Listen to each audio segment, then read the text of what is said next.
Shalom. This week's Torah portion is Parashat Shemini, beginning in chapter 9 of Sefer Vayikra, the book of Leviticus. Everyone in this world, sooner or later, has had or will have an encounter with death. Many times, it's the death of someone close to us that forces that first encounter upon a person. How we deal with grief and loss is a huge challenge.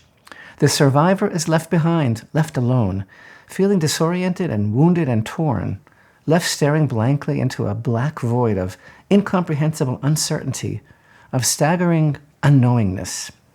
Paralyzed by death's frightful power, we're all reminded that ultimately, none of us will be exempted. None of us will avoid our own demise when the time comes for us to leave this world. We will be gone from here because nobody gets out of this alive. Or do we? What is death?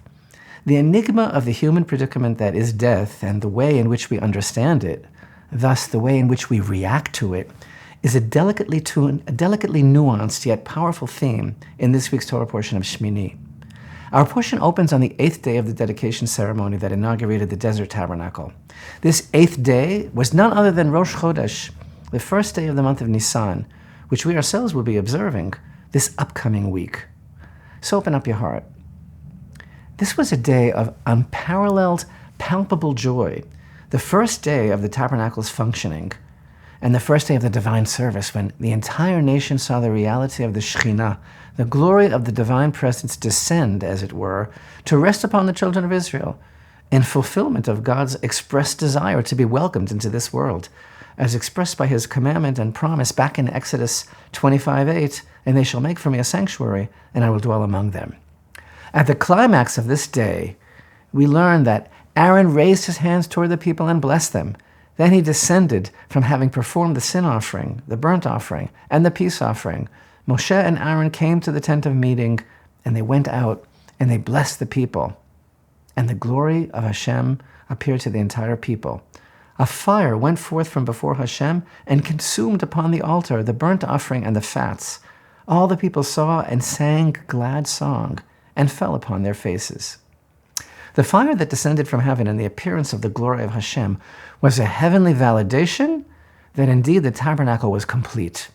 This falling upon the faces in glad song indicates a spiritual transcendence so powerful that the entire nation, inspired by the reality of the living presence of God among them, nullified their egos in total humility before God. They heard the music of the universe and they became part of it. In the midst of this incomparable joy, an unexpected tragedy struck. Two of Aaron's sons, Nadav and Avihu, bring offerings of incense into the holy area of their own initiative, offerings that had not been commanded by God, and they're consumed by fire and die. While much has been written about their intent and motivation on an allegorical level, the fact is that they were very holy and righteous men, and their intentions, doubtless inspired by great enthusiasm, however misplaced, were good. And thus their death, occurring at the apex of the greatest moment of this joyous occasion, is so difficult to understand.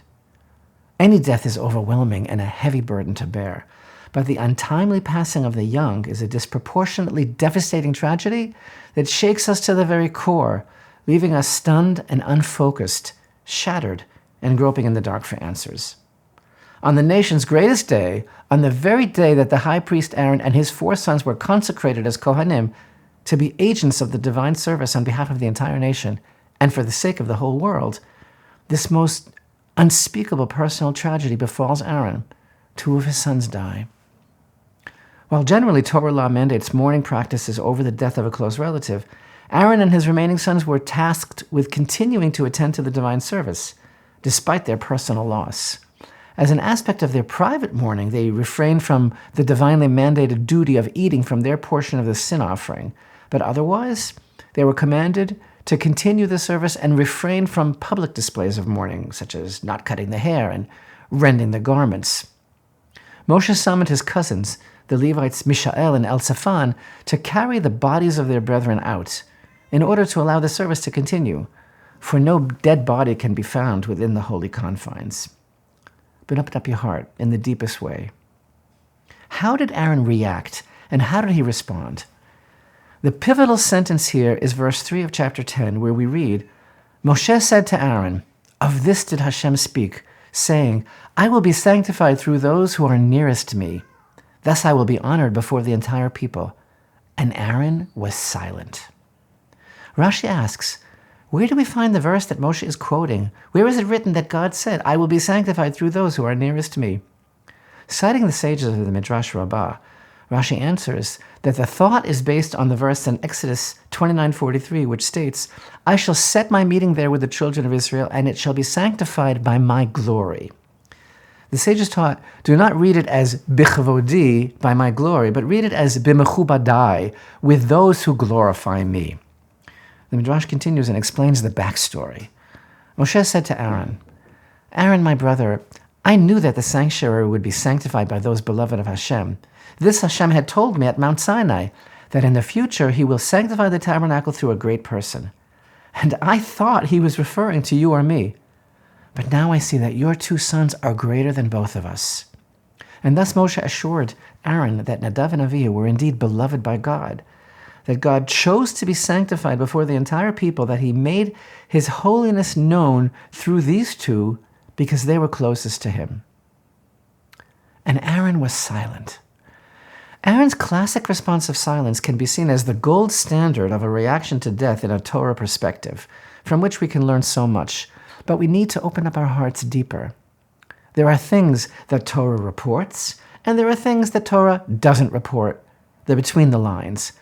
Torah picks up the narrative here and informs us that Aaron's reaction to the death of his sons was silence. More specifically, that upon hearing Moshe's words, he was silent. So, did you think that Aaron didn't cry? Did you think the holy Kohen Gadol, of course he didn't cry? Regarding the death of a loved one, I've heard people say, if you really believe in God, you wouldn't cry. That's so pompous as to be ridiculous. Crying over a loss doesn't mean a lack of belief in God. And the great Ramban informs us that initially, prior to Moshe's words, Aaron was crying indeed with a loud wail. But once he understood, once Moshe explained to him what their death meant, that it was a sanctification of Hashem's honor, of the honor due his presence in the tabernacle, because they were truly beloved of Hashem, then he was silent. This was not a silence of disbelief or shock or anger or despair. This was not a silence of bewilderment or emotional paralysis.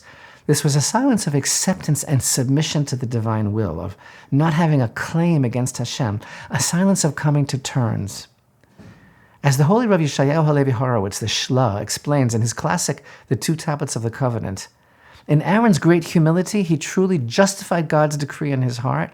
He accepted the divine judgment with love, and he did not allow himself to self-indulge in his personal pain. But open up your heart deeper still.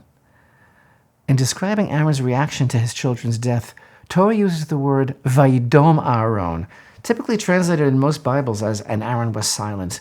But Torah noticeably does not use the word Vayishtok, which would have been the more direct and literal way of conveying the idea of shtika, quiet or silence. The letters Daled Mem Mem that form the root of this word Vayidom convey more than just keeping quiet. This word expresses a much deeper sense of inner stillness, so still that it's related to the word domaim, meaning inanimate. As in Exodus 15:16, may they be still as stone, and indeed the same word is used in Joshua 10:13, sun, stand still at Givon. Vayidom Aaron describes in Aaron a level of mental and emotional stability that's unaffected by difficult circumstances, a portrayal of the tranquility and equanimity possessed by one who is at peace, who is in control of his emotions rather than being led by them.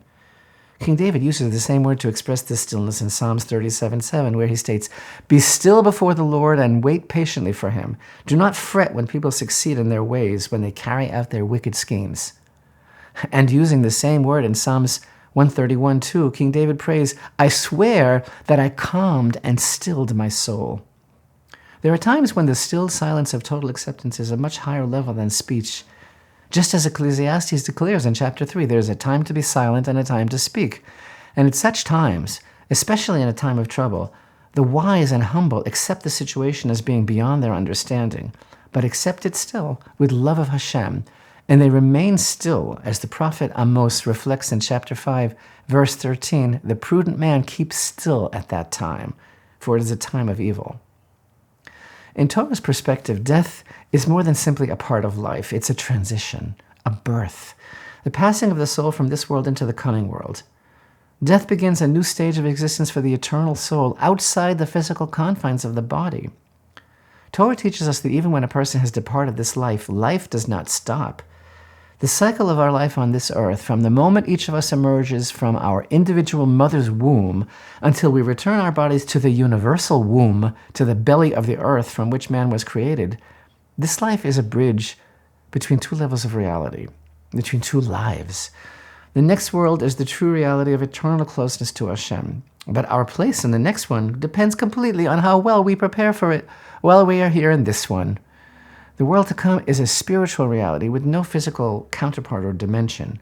Yet the sages, sensitive to our limited ability to understand such an abstract concept, inform us through the lens of metaphor. Thus we are taught in Pirkei Avot, the chapters of the Fathers, chapter 4. Rabbi Yaakov would say, "This world is comparable to the corridor before the world to come. Prepare yourself in the corridor so that you may enter the hall." And likewise, the Talmud, comparing the world to come to the ultimate Sabbath, declare their famous exhortation, "He who prepares on Erev Shabbat, on the eve of the Sabbath, will have what to eat on Shabbat." What the truth is, we need to flip it in our minds. It's actually this world that's just a metaphor, an allusion to the next world. In contrast to the reality of eternal life, this fleeting life is imaginary.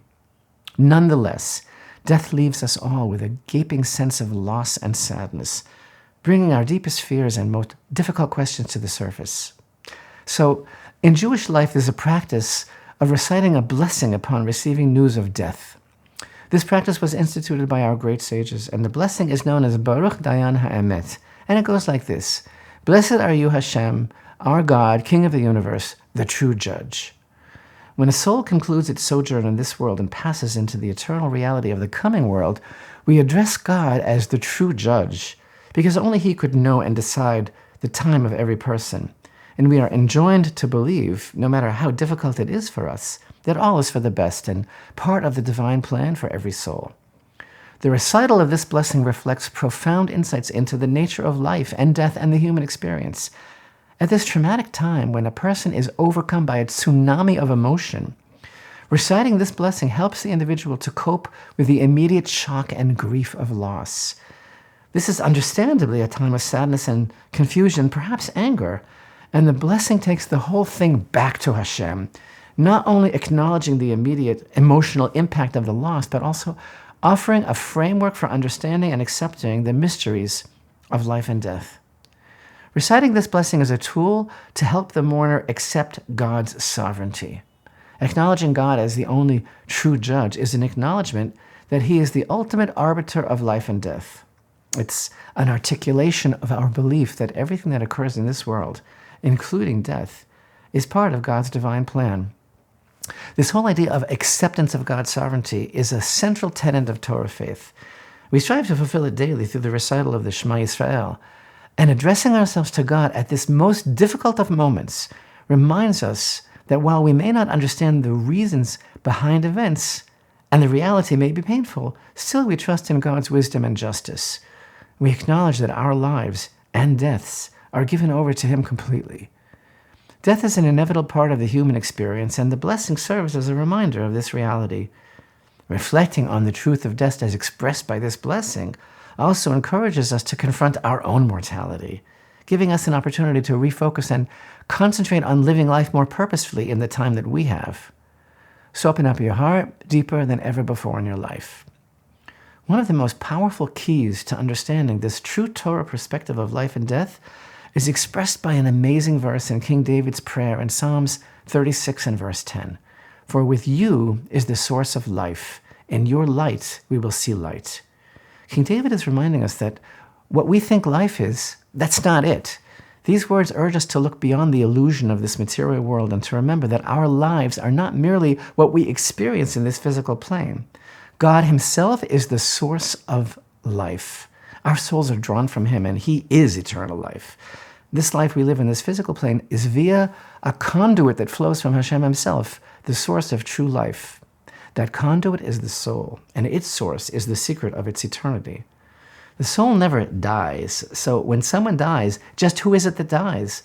The person is not the body, the person is the soul, and the soul is not dying and is not going into darkness, but to the source of life. Our life force in this world only exists because our essence is Hashem himself. And the light of our eyes is just a glimmer, a spark of the divine light, the source of all light. In your light, we see light. Thank you for watching this week's Jerusalem Lights Torah portion. The verse in Deuteronomy chapter 4 and verse 4 reminds us, you who cling to Hashem your God, you are all alive today. True life is clinging to Hashem in this world and in the next. May we merit to cling to him in this world by performing his commandments and doing good, staying connected to the source of light and life. Shabbat Shalom.